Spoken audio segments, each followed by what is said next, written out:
Sometimes death is better. That line from Pet Sematary never made sense to me until I came home. They told me not to come back. The neighbors, the pastor, even the silence in the wind. But grief doesn't ask for permission. Claws at your chest, whispers in your ears. And when my brother died, the pull was too strong. So I returned to that rotting house on the edge of the woods. The same house where the wallpaper peeled like dead skin, and the stairs groaned like they remembered every argument, every scream. But the real problem wasn't the house. It was the woods behind it. We used to call it the Hollow. As kids, we made up ghost stories about it, claimed we saw glowing eyes, heard voices calling our names. Back then, it was just a game. But when Mom passed, she begged us never to go near it. She would cry at night, muttering something about things that should have stayed buried. I thought she was just broken. Now I know better. It started small, a rustling at night, footsteps in the hall when no one was there. My dead dog's collar appeared in the middle of my bed, even though he was buried a decade ago. Then I had the first dream. My brother, covered in dirt, stood at the edge of the hollow. He looked right at me and said, "I'm not gone. You just have to dig deep enough." That's when I remembered what Mom said, that the hollow doesn't keep the dead, it returns them. I couldn't sleep, not with the dreams. Each night, I found myself standing at the edge of the hollow, watching something shift beneath the earth. The soil pulsed like it was breathing. By day, I tried to forget. I cleaned the house, fixed broken windows, went through old photo albums like I could erase the reality I was in. But every road in that town led back to the woods. Even the people avoided it, like their eyes just slid past that direction. At the diner, I asked the waitress if she remembered the hollow. Her smile froze. "You still staying in that house?" she asked. I nodded. She didn't say another word, just walked away, shaking her head like she was saying a silent prayer. Later that night, I found one of my brother's notebooks under a loose floorboard. It was old, water-stained, pages stuck together, but he had written something on the inside cover. "The hollow knows your name. Don't answer it when it calls." I wish I had listened. When we were kids, we heard rumors, legends passed around like candy. One story said a farmer buried his wife's body there in the 1930s. She came back 3 days later, knocking on the door with broken fingers and a smile too wide. Another said animals that died on the highway were always gone by morning, if you left them near the trees. But it was in tea until I saw the neighbor dead from a car accident. Last week, walked past my porch with a limp and no eyes. That I started to believe I followed it, not because I wanted to, but because I had to. It led me to the edge of the hollow. I hadn't been there in years. The trees were thicker than I remembered, like they'd grown over each other. Roots twisted like veins, rising out of the ground. And then there was the sound, soft, rhythmic, like whispering, but not from a person, from the earth.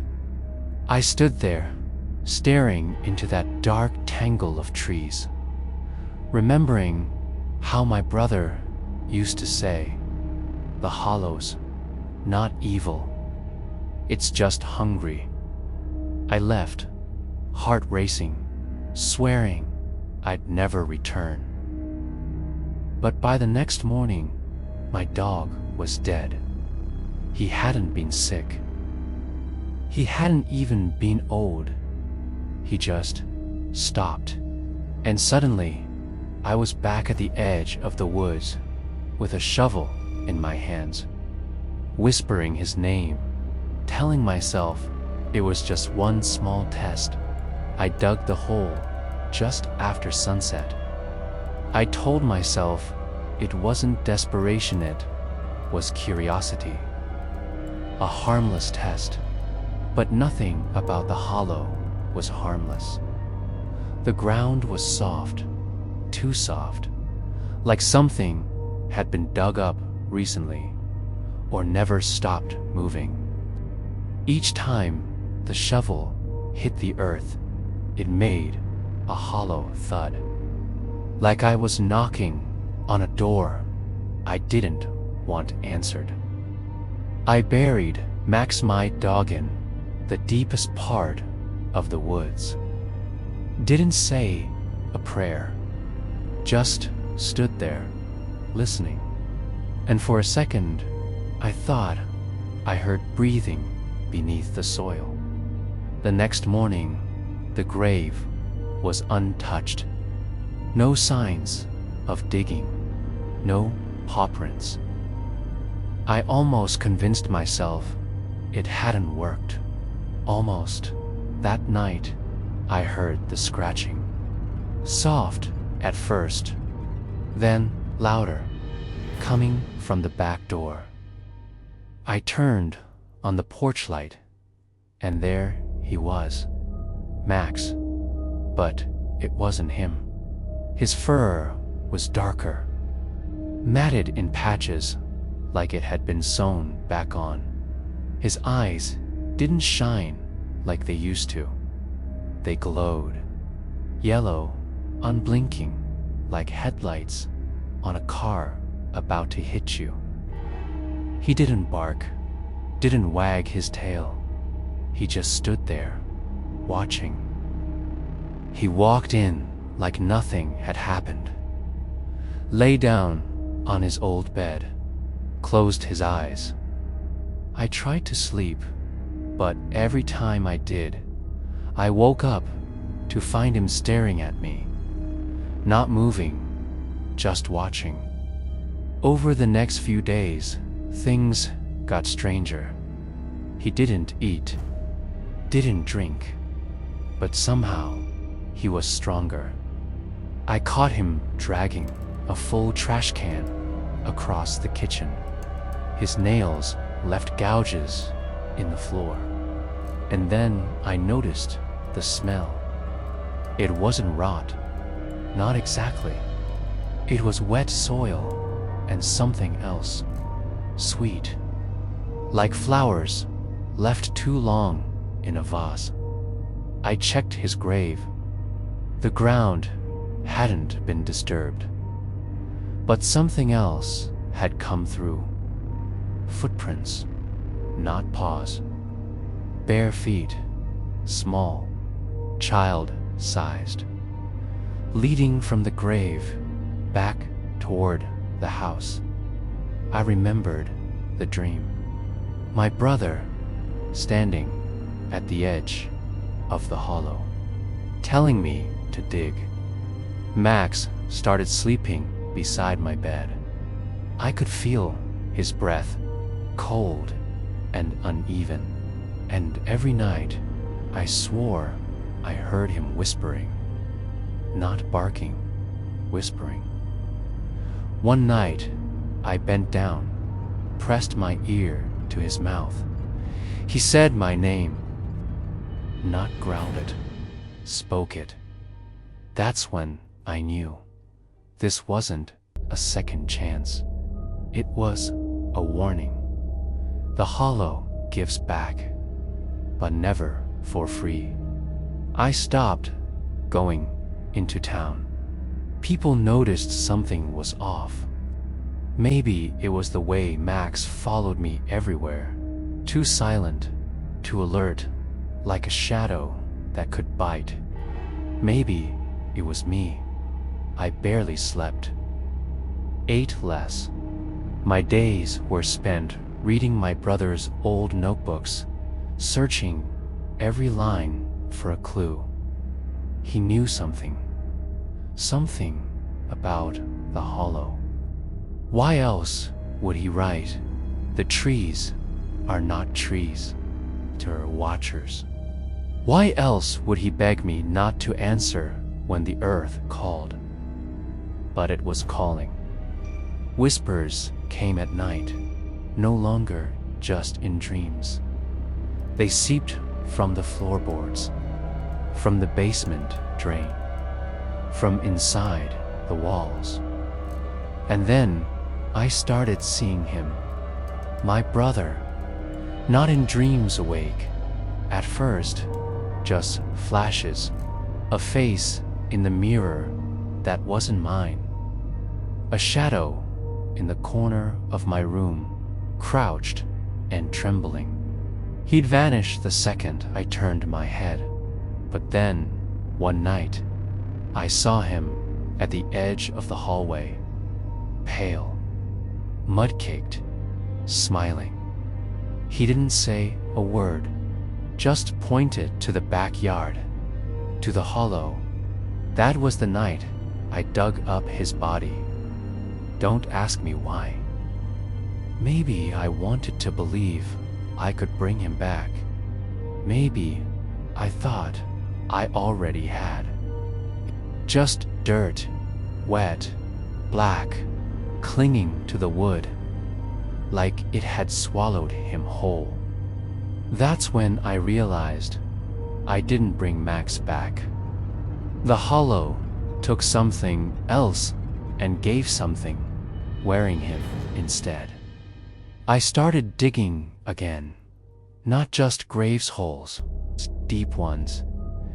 In the backyard, in the woods, I tore through roots and bones and clay. Looking, hoping, neighbors came by to check in. Said they heard screaming at night, asked if I was all right. I told them I was fine. Then the old man across the road came. Mr. Adley lived here since before I was born. Said he needed to talk. Said he knew about the hollow. He sat on my porch, didn't touch his coffee.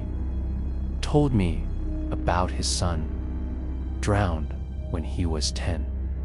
He buried him in the hollow 30 years ago. 3 days later, the boy came back. Didn't cry, didn't speak, just stared and followed and smiled. And one night, while Adley slept, the boy carved out his wife's eyes with a spoon. He said he buried the boy again. This time, deeper. But he still hears footsteps in the attic. He leaned in close, whispered, "The hollow doesn't give life. It makes copies, hollow ones." Then he got in his truck and drove away. I haven't seen him since, but I knew he was right. Max wasn't Max, and if I brought my brother back, it wouldn't be him either. Still, I couldn't stop. The hollow wanted me.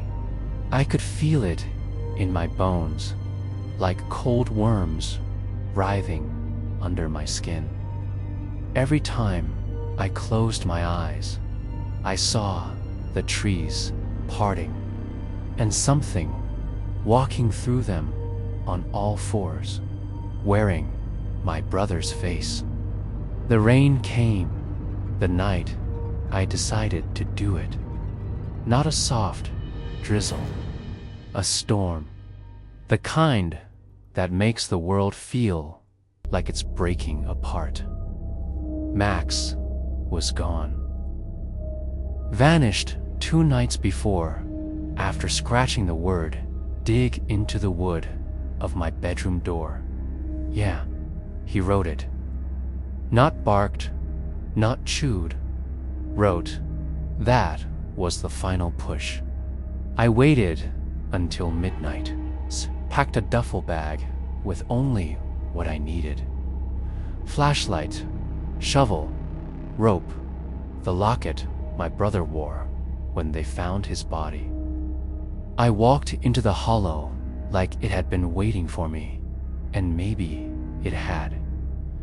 The trees moved when I passed, not swaying, leaning. The ground was soft and warm, like skin stretched over something breathing underneath. I found the same spot where I'd buried Max. The air was thick, syrupy, and it smelled like sugar and rot.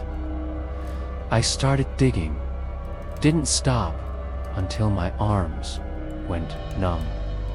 And then I laid the locket in the dirt. "I know you're listening," I said. "Take it." A wind howled from the earth itself. I stepped back. The hole was gone, just vanished. But it wasn't. His skin was too tight. His eyes glowed in the dark like dying stars. His smile never moved, even when he spoke. "Why do you leave me?" it asked. It took a step forward, then another. I couldn't move. Its voice was layered, my brother's, my mother's, mine all, echoing at once. "I'm back now," it said. "We can be together." It reached out a hand. I almost took it. Then I remembered Mr. Adley's words. The hollow doesn't give life. It makes copies, hollow ones. I ran. Branches clawed at me. Roots tried to trip me. I made it to the edge of the woods, collapsed in the mud. When I looked back, it was gone. But I could still hear it whispering my name over and over again. Back at the house, the lights were on. I hadn't left them that way. Inside, the air was cold, and someone had drawn muddy handprints across the walls, small, child-sized. That night, I barricaded the door, didn't sleep, listened to the sounds of tiny fingers tapping the glass, waiting. They kept coming back, every night. Each time, there were more of them, copies crawling out of the hollow, looking for names to wear. I tried to leave, packed what little I had left, and drove until the gas tank bled dry. But the road didn't end. It looped. Every turn brought me back to the house. The hollow doesn't let go. It follows. Now, the whispers are constant. Not just in the woods, but in the pipes, in the attic, inside my own head. They tell me stories of others before me, of families that planted too deep, of people who dug too far. The creatures, whatever they are, don't just come from the hollow anymore. They come from mirrors, dreams, phone calls that repeat your name in your voice. They wear faces like masks. Sometimes they don't even bother to blink. Last week, I found a photo album on the porch, filled with pictures of people I've never seen. But every single one of them was smiling. The same smile my brother wore. That thing still visits. It stands outside my window at night, tapping, patient. "I'm you," it says now. "Not your brother. Not your pet. Just you." It wants to come inside. One night, I know I'll let it. It haunts you with what it gives back. So, if you ever hear the whispers, if you ever feel the pull to dig, to call out to something you've lost, don't. Because the truth is simple. Dead really is better.